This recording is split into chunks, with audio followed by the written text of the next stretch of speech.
আজকে স্বরূপনগর পত্রিকার অনলাইনে আমাদের সাথে থাকার জন্য আপনাদেরকে সাধুবাদ জানাই। আমি সৈয়দ রেজওয়ানুল হাবিব। আপনারা দেখছেন আজকের বিশেষ বিশেষ খবর। প্রত্যেকদিন পিকনিক করে খাচ্ছে, টাকা কোথা থেকে আসে? কোথা থেকে টাকা আসে? আমি কোথায় কি করেছি? প্রধানের হাজবেন্ড হুমায়ুন কবির কি করেছে?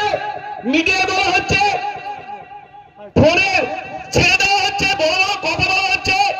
বিজেপি এবং আপনার গ্রুপ সেই দুটো টিম নিয়ে আমাদের পেছনে উঠে পড়ে রেখেছেন।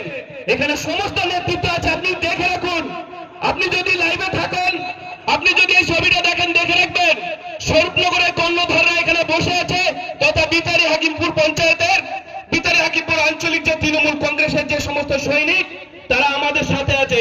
তাই আপনাদের আমরা ৮,৩০০ ভোটে লিড করিয়েছি।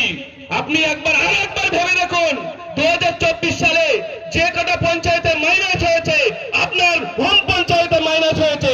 এই কৈফিয়তটা আমরাও নেব আগামী দিনে। 1 কেজি চাল দিয়ে 40 জন করে ছবি তোলা না? বিতারির জন্য আপনি কি ভেবেছেন? আপনারা শুনে রাখুন, 4 কোটির উপরে এই রাস্তাটা পাস হয়েছে। আমাদের সর্বাধিনায়ক, আমাদের সভাধিপতি তথা উত্তর 24 পরগনা জেলার সভাধিপতি এবং অশোকনগরের বিধায়ক মাননীয় নারায়ণ গোস্বামী, আমাদের সকলের প্রিয় নেতা, তিনি পাশ করিয়েছেন। কই, আপনিও তো 5 বছর ছিলেন দলে, 5 বছর সভাধিপতি ছিলেন। বিতারি হাকিমপুর গ্রাম পঞ্চায়েতের জন্য আপনি কি করেছেন? কি করেছেন? আমাদের দেখিয়ে দিন যে আমি এই জায়গাটা কাজ করেছি। আমাদের সকলের প্রিয় নেতা নারায়ণ গোস্বামীর কাছে আমরা যাই, আমরা কাজ আদায় করে নিতে পারি। আপনি কি করেছেন আমাদের জন্য? আমার একটা চাকরি হওয়া, সেই চাকরিটা 4 লক্ষ টাকায় বিক্রি করা হয়েছিল। সেই চাকরিটা আমাকে দেওয়া হয়নি। আপনি তখন বারাসাত সদর দপ্তরে সভাধিপতির আসনে আপনি গ্রহণ করেছিলেন। আপনার সই থাকা সত্ত্বেও সেই চাকরিটা কি করে বিক্রি হয়? এর কৈফিয়তটা আপনারা আমরা নেব না, আমি নেব না। আমার বুথে আপনি ভোট করে দেখেন না, বিতারি হাকিমপুর পঞ্চায়েতে ভোট করে দেখেন, যত অ্যান্টি সোশ্যালিস্ট উত্তর ব্লকের সভাপতি তাদের সাথে সঙ্গ দিচ্ছে।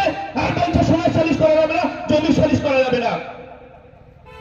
দল বিরুদ্ধে কাজ না, বড় বড় কথা। বক্তব্য দীর্ঘায়িত করবো না। যাই হোক, আপনারা সময় থাকলে অনেক কিছু বলার ছিল, তবে সময় থাকলে অনেক কিছু বলার ছিল। আমি সকলকে সম্মান জানিয়ে বক্তব্য দীর্ঘায়িত করবো না। আপনারা সকলেই ভালো থাকবেন, সুস্থ থাকবেন। আগামী দিনে দুয়ারে সরকার আছে, যাদের যাদের ঘরের লিস্ট থেকে নাম কাটা গেছে, যারা এলিজিবল হননি, এখনো ঘরের তালিকা হবে এবং কেন্দ্র থেকে একটা সার্কুলার এসেছে, আবার সার্ভে করা হবে। এবং আমরা পশ্চিমবঙ্গের আওতায় যে ঘরগুলো আবাস প্লাসের আওতায় আপনারা আছেন, তারা নির্দিষ্ট টাইমে ঘরগুলো পেয়ে যাবেন। একটা সিস্টেমে সবকিছু চলছে। যাক, আমি বক্তব্য দীর্ঘায়িত করবো না। জয় হিন্দ, বন্দে মাতরম। তৃণমূল কংগ্রেস জিন্দাবাদ, নারায়ণ গোস্বামী জিন্দাবাদ, অভিষেক বন্দ্যোপাধ্যায় জিন্দাবাদ, মমতা ব্যানার্জি জিন্দাবাদ। আপনারা সকলে ভালো থাকবেন, সুস্থ থাকবেন। ধন্যবাদ।